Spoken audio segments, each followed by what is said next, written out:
I scoffed at ghost stories. Spirits and specters were for the gullible, not for me. My world was one of logic and reason. The supernatural held no sway, or so I thought. My firm convictions were about to be challenged. It began with a detour to Thornfield Manor. Thornfield Manor was a legend in our parts, a Victorian mansion, abandoned and decaying. Locals whispered of its tragic past, of restless spirits haunting its halls. I dismissed these stories as folklore, nothing more. But that night, curiosity got the better of me.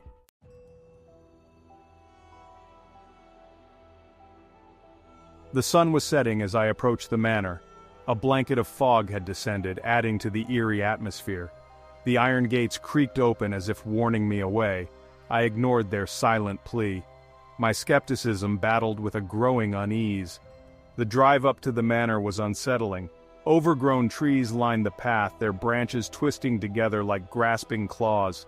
The manor itself loomed ahead, dark and silent. Even in my skepticism, I felt a shiver run down my spine. This place had an aura.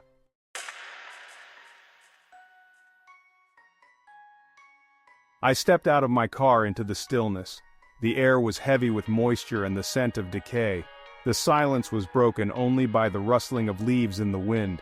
Taking a deep breath, I approached the front door. It was massive and imposing, its paint peeling. The door creaked open as if it hadn't been touched in decades. Dust swirled in the air, catching the faint light from the setting sun. I stepped inside, my footsteps echoing in the vast, empty hall. The air inside was cold and damp. It felt heavy, oppressive, like something was watching me. My skepticism wavered. This place felt different.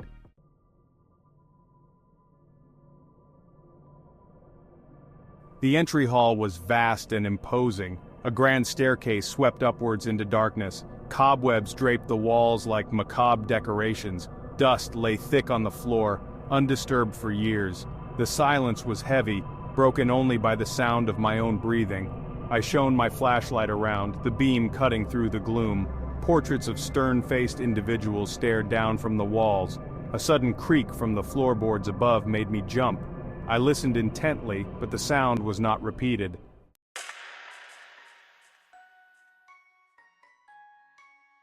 The library was my next destination. The door creaked open, revealing a room lined with bookshelves, their contents hidden in shadow. Drawn to it, I approached the desk. An open journal lay on its surface. The journal belonged to Eliza Thornfield, the last resident of the manor. Her entries spoke of a happy life, filled with love for her husband and young daughter Emily. But a shadow had fallen over their lives. Emily had fallen ill. Eliza's entries became filled with despair. Then came the entry that sent a chill down my spine. Emily was gone.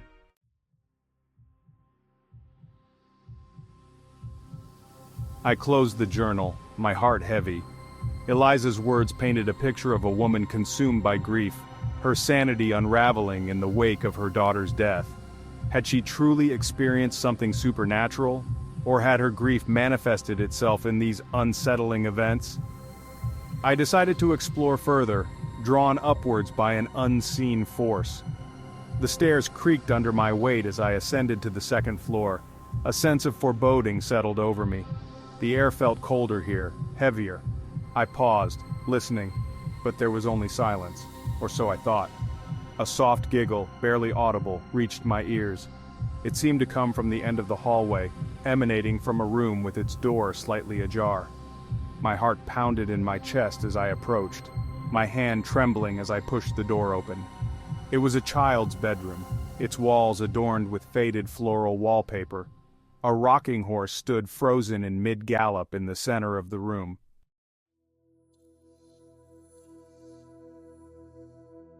"Help me, please." The rocking horse stood still, yet the room felt alive with unseen energy. A chill ran down my spine, raising goosebumps on my arms. The air grew heavy, thick with an oppressive presence. This room held something more than just memories. A young girl no more than 8 years old materialized beside the bed. Her face was pale, her eyes wide and vacant. Terror gripped me, rooting me to the spot. Her voice was a mere whisper, but it echoed through the room.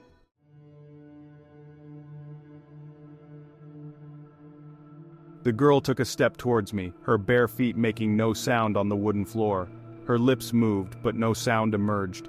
Instead, her voice echoed inside my head, a whisper that sent chills down my spine.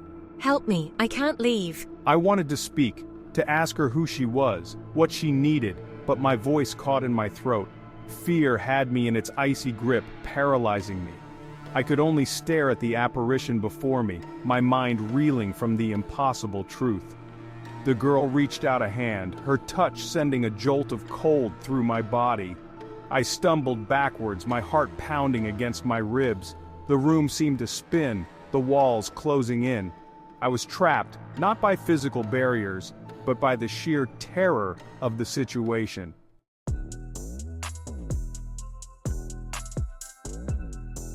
Then, as quickly as it had appeared, the ghostly figure vanished. The oppressive weight in the air lifted, leaving behind a chilling emptiness. I was alone once more, left to grapple with the horrifying reality of what I had just witnessed. I sank to the floor, clutching Eliza's journal. Her words now held a terrifying weight. The whispers, the cold spots, they were all true. This house was haunted by the spirit of a young girl. I resolved to uncover the truth behind Emily's death and the haunting of Thornfield Manor.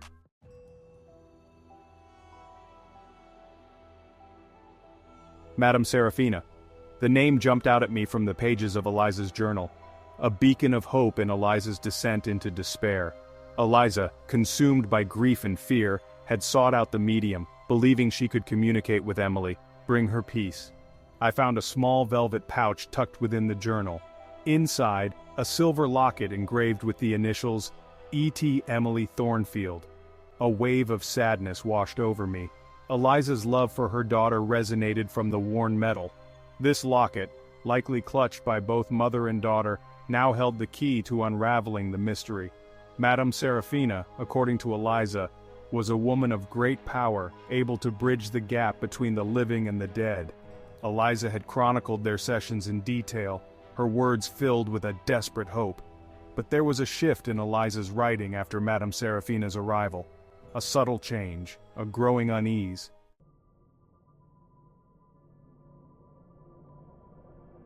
I delved deeper into the journal, my sense of unease growing with each passing entry.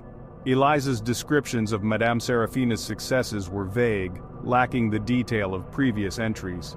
She wrote of Emily's presence growing stronger, but also of a darkness that had descended upon the manor. Driven by a growing suspicion, I searched for mentions of Madame Serafina outside of Eliza's journal. I found her name in old newspaper articles, advertisements for her services as a spiritual advisor and medium, but something else caught my eye. A small article tucked away on the back page spoke of accusations against Madame Serafina, fraud, manipulation, preying on the vulnerable. The more I uncovered, the more convinced I became that Madame Serafina was not who she claimed to be. Her gifts were a sham, a cruel deception used to exploit those desperate for connection, for answers. Eliza, blinded by grief, had been the perfect target.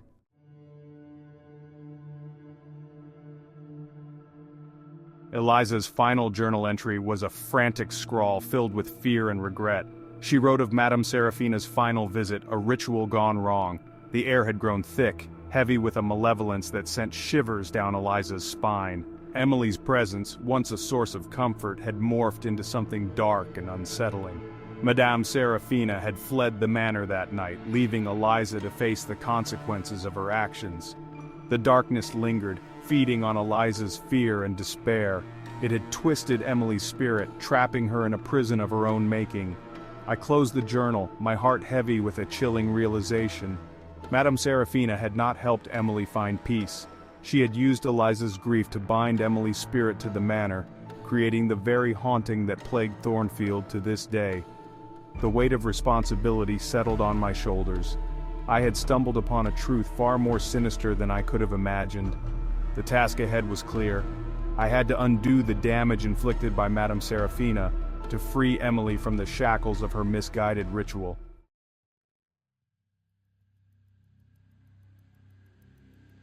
The library, once a sanctuary of knowledge, now felt like a battleground. I raced against time, against the unseen forces that held Emily captive. Eliza's journal mentioned a ritual, a way to sever the ties that bound Emily to the manor. Frantically, I searched the shelves, my fingers tracing the spines of countless books. The musty scent of old paper filled my nostrils, a stark contrast to the urgency coursing through my veins. Then, tucked away on a high shelf, I found it. A leather-bound volume, its title barely visible in the dim light, The Unseen World, a guide to spiritual cleansing. Hope flickered within me. This book, filled with rituals and incantations, held the key to Emily's freedom. I gathered the necessary tools, a silver candle holder, a vial of lavender oil, and a small silver bell. These, along with Emily's locket, would be my weapons against the darkness.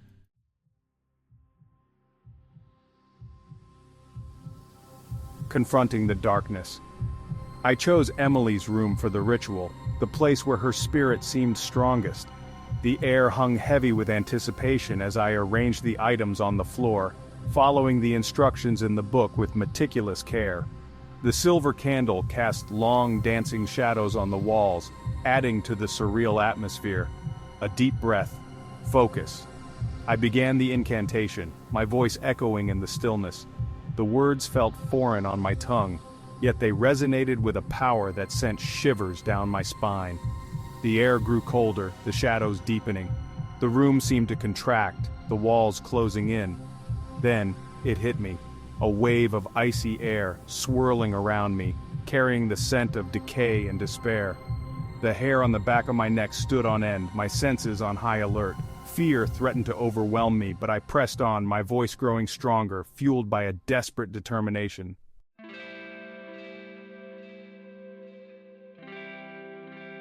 The locket in my hand grew warm, pulsing with an energy that seemed to flow from me into the silver. The room crackled with unseen power, the air thick with tension. Suddenly, the rocking horse began to move, its wooden body swaying back and forth as if propelled by an unseen hand. Then, I saw her.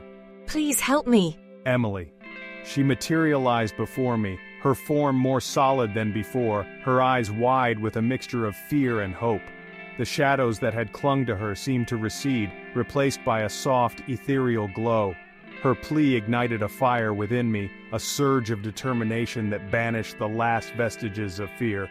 I continued the incantation, my voice ringing with newfound power, each word a step closer to freeing Emily from the darkness that held her captive.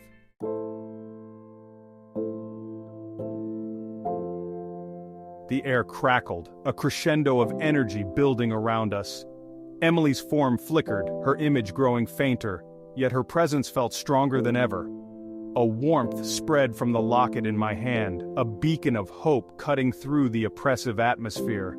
Thank you. Her voice was filled with a newfound peace. A gentle smile graced her lips, the sorrow that had etched her features replaced by a sense of calm. The locket grew cold in my hand. The shadows receded, the air losing its oppressive weight. I watched as Emily, bathed in a warm light, faded from view. The rocking horse creaked to a halt, the room falling silent. The air, once heavy with dread, now held a sense of tranquility. It was over. Emily was free.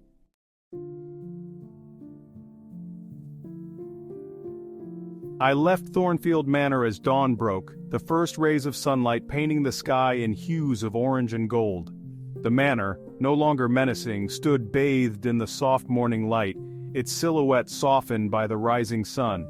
The drive back was a blur.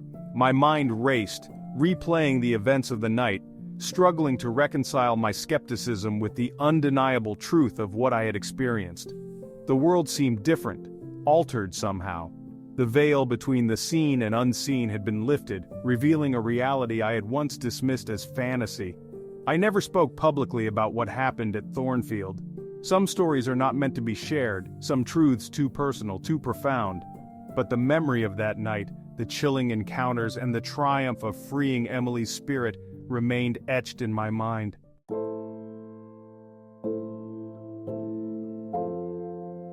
Life returned to a semblance of normalcy, but I was changed. The world, once grounded in logic and reason, now held a new dimension, a sense of wonder and trepidation. I found myself drawn to old books, to forgotten lore, my skepticism replaced by a thirst for understanding. The experience had taught me a valuable lesson, one that transcended the boundaries of the supernatural. Love, even in the face of death, held a power that could not be denied. Eliza's love for her daughter had echoed through the years, binding Emily to the mortal world, and it was love, in the form of compassion and selflessness, that had ultimately set Emily free. Thornfield Manor still stands, a silent sentinel overlooking the town. Some say it remains haunted, a place of sorrow and fear. But I know the truth. Emily's spirit is no longer trapped within those walls. She is finally Story at number peace. 2.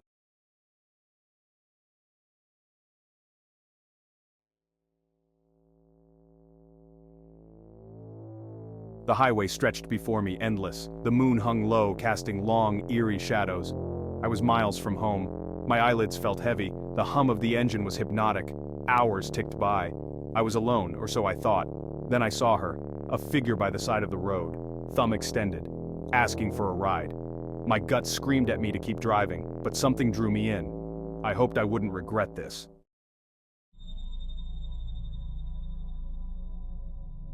She moved closer. Her face came into focus, illuminated by my headlights. Young, early 20s, pale skin. Dark hair cascaded down her back, long and wild, but it was her eyes that struck me. Wide, dark, filled with a deep sadness. Need a ride? I asked, my voice raspy from the silence. Yes, please.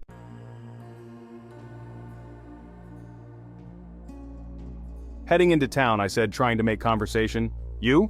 Town is fine. She murmured. Her gaze was fixed straight ahead. I tried again. Long way to be walking out here. She didn't answer. The silence stretched, thick and uncomfortable. I stole a glance at her. Her eyes, still fixed on the road, seemed to glow in the darkness. I felt a prickle of fear crawl up my spine. This girl, there was something off about her.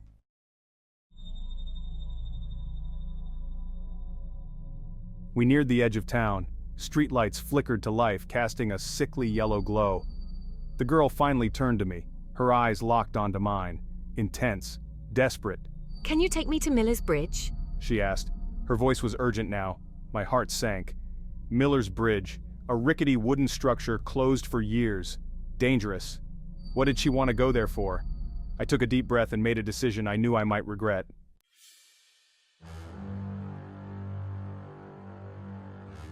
The road to Miller's Bridge was overgrown, barely passable. Trees pressed in on either side, their branches like skeletal fingers. The moon was hidden now, swallowed by the darkness. I parked a short distance from the bridge. The silence was absolute, broken only by the creaking of the car as it cooled. We got out. Thank you. Her voice was different now, stronger, sad but determined. She walked towards the bridge. I followed, my unease growing with every step. Go, before it's too late.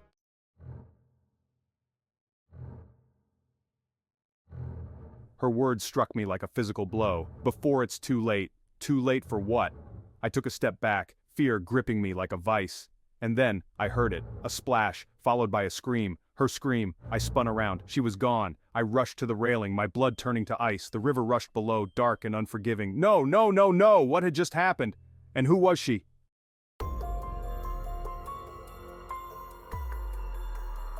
The police station was a beacon of light in the darkness. I burst through the doors, my chest heaving. The officer at the desk looked up, startled. I must have looked like a madman, hair wild, clothes disheveled. Help! Miller's Bridge. A girl. I could barely get the words out. Sir, calm down. Take a seat. He guided me to a chair. He listened patiently as I recounted the night's events.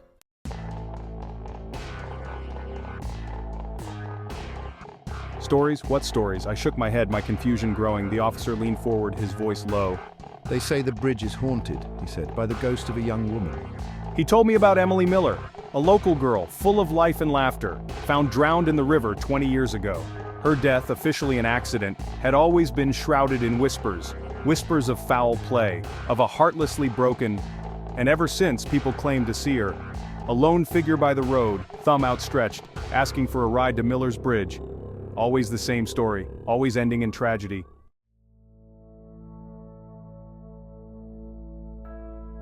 I left the police station that night a changed man. The weight of what I'd experienced, what I'd learned, pressed down on me. The memory of Emily, her sad eyes, her desperate plea was seared into my mind. I couldn't shake the feeling that her death, her continued torment, held a deeper meaning, a truth waiting to be uncovered. And I knew, with a certainty that chilled me to the bone, that I wouldn't rest until I found it. This was bigger than me, bigger than all of us.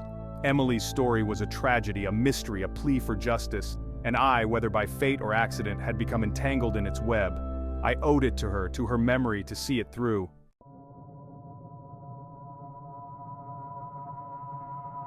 Sleep offered no escape. Every time I closed my eyes, the bridge materialized, dark, skeletal, stretching over the churning river, and her, always her, Emily. Her eyes, wide and pleading, haunted me. They followed me everywhere, in the shadows, in the reflections of shop windows, even in the faces of strangers. The nightmares were always the same.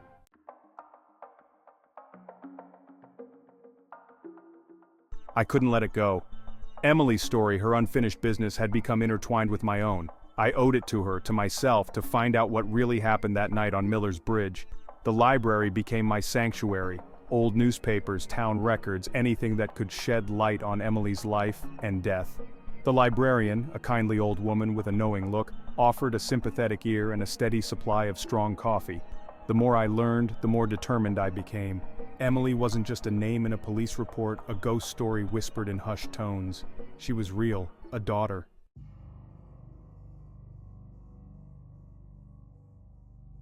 The bridge beckoned.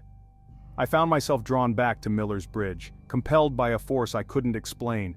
It was a place of sorrow, of unanswered questions, of a presence that lingered long after death. The air was always colder there, heavy with a silence that was both deafening and unnerving.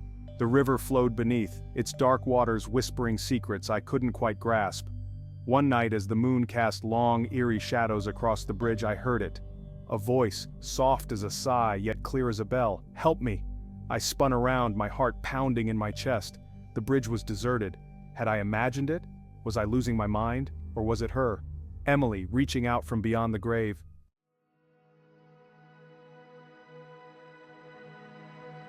"You came back," she said, her voice a whisper of sorrow and despair. "Why?" Narrator, media, person calling out in the dark on a haunted bridge, person speaking to ghostly figure on eerie bridge. "Emily!" I called out, my voice trembling in the stillness. "Is that you?" A cold breeze swept across the bridge, carrying with it a faint scent of honeysuckle, Emily's favorite perfume, according to the old newspaper clippings. And then I saw her. She stood at the edge of the bridge, her silhouette outlined against the moonlit sky.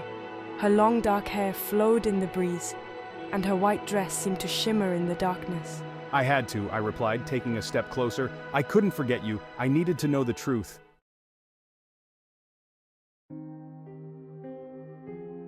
"What happened, Emily? Who did this to you?" I asked, my voice thick with emotion. A single tear rolled down her cheek, shimmering like a diamond in the moonlight.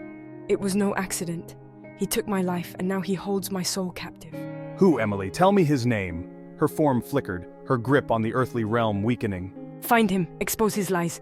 Only then can I be free." And then, she was gone, vanished into the night, leaving me alone on the bridge, her plea echoing in my ears.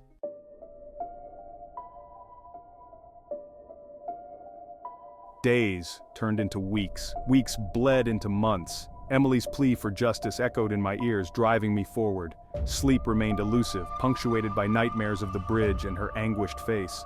The police investigation had long gone cold. An accident, they'd concluded, a tragic end to a young life, but I knew better. Emily's words haunted me. "It was no accident he took my life." I delved deeper into Emily's life, determined to uncover the truth buried beneath years of silence and speculation.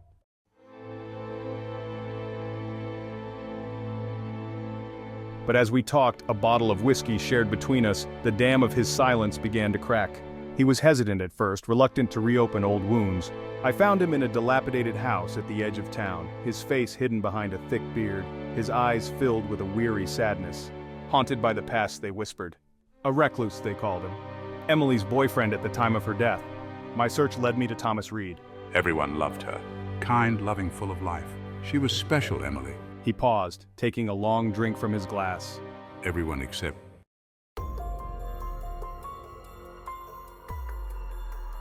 Thomas's words ignited a spark of recognition in my mind. Jealousy. It had been simmering beneath the surface of every conversation, every whispered rumor. But who? Who envied Emily enough to want her dead? I revisited my notes, my mind racing. There was Jessica, Emily's childhood friend, always in her shadow, and Mark, the handsome but troubled boy who had always harbored a crush on Emily. But as I dug deeper, another name surfaced, a name whispered with fear and loathing, a name that sent a chill down my spine every time I heard it uttered: Robert Harper.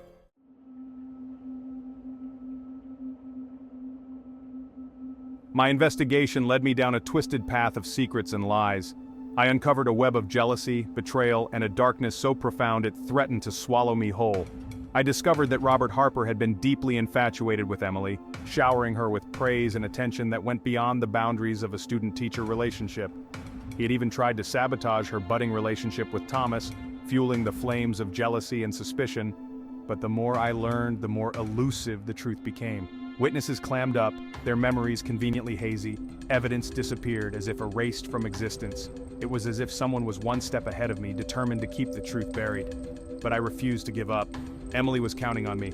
Her voice, a constant presence in my mind, urged me forward. I was her only hope. I had to know the truth.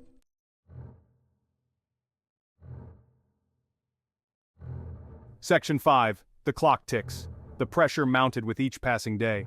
The nightmares intensified, Emily's pleas for justice echoing in my ears, a constant reminder of the task at hand. The anniversary of Emily's death loomed, casting a long shadow over the town. I knew time was running out. The closer I got to the truth, the more I realized that I was not just unraveling a past crime, but stepping into the path of a present danger. Someone wanted this case to remain unsolved. Someone who would stop at nothing to protect their secrets. And as the anniversary of Emily's death drew near, I had a sinking feeling that they were about to make their move.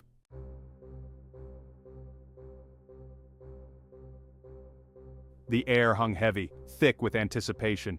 Storm clouds gathered overhead, mirroring the turmoil within me. Tonight was the anniversary of Emily's death. The night she was silenced. The night her soul became tethered to this bridge. And tonight, I would break those chains. I had called Robert Harper, lured him here with a fabricated story, a desperate hope that I could provoke a confession. He stood before me now, his face pale in the flickering light of the street lamp, his eyes filled with a flicker of fear that betrayed his carefully constructed facade. "It's over, Robert," I said, my voice firm despite the tremor in my chest. He scoffed, his arrogance a flimsy shield against the truth closing in on him. "You know nothing," he spat. "You're chasing ghosts just like the rest of this town."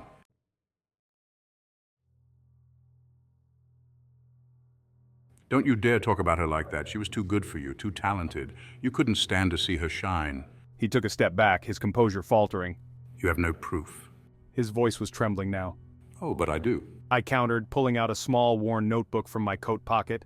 It was Emily's, filled with her sketches and thoughts, her dreams for the future, and on the last page, a chilling entry, written in hurried handwriting. "Robert's obsession scares me. He won't leave me alone. I think I'm in danger." Harper's eyes widened in recognition. He lunged for the notebook, but I was quicker, stepping back, clutching it to my chest. "It's too late, Robert. Emily's voice will finally be heard."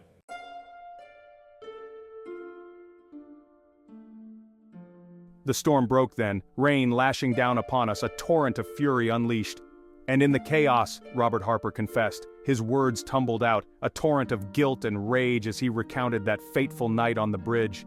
He had confronted Emily, jealous of her talent, of her happiness. They had argued, and in a fit of blind rage he had pushed her. She had fallen, her screams swallowed by the roar of the river.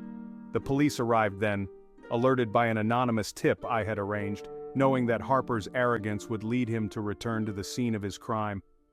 As they led him away, his face pale and defeated, I felt a cold satisfaction wash over me. Emily's killer had been brought to justice, but there was no joy in it, only a profound sadness that it had come too late for her.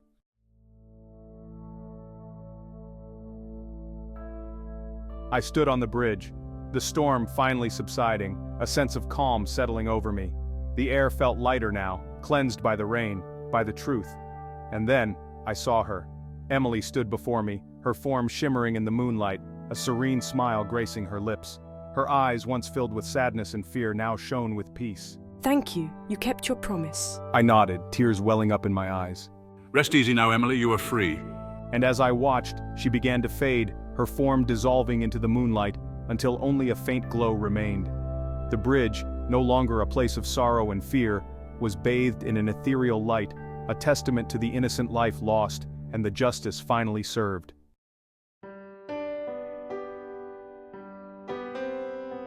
I never saw Emily again, but her memory stayed with me, a constant reminder of the darkness that can lurk beneath the surface of even the most idyllic town, and the courage it takes to confront it.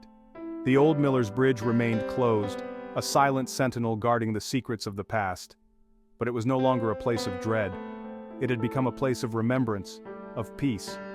And sometimes on a quiet night, when the moon hung low in the sky, I thought I could hear her voice, carried on the wind, whispering a message of gratitude and hope, a reminder that even in death there can be peace, and that some bonds, forged in sorrow and sacrifice, can never truly be broken.